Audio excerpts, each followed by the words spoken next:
saya ni Telaga Mas. Telaga Mas ni dahulunya diambil orang, tapi dimanipulasi kepada British. Percaya dalam ni dahulu ada emas, tapi dah diambil orang.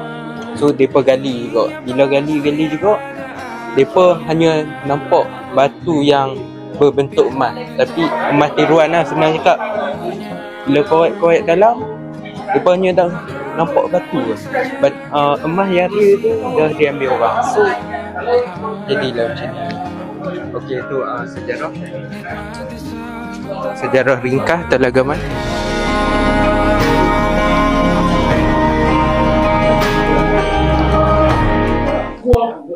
Di sana Pulau Gedong pada abad ke-19 juga dikenali sebagai Pulau Aman sebelum abad ke-19, sebelum abad ke-18, tapi selepas abad ke-19 berpecah.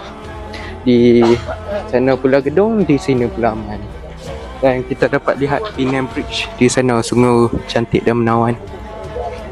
Dan untuk pengetahuan anda semua, pantai ni boleh mandi ayak musim.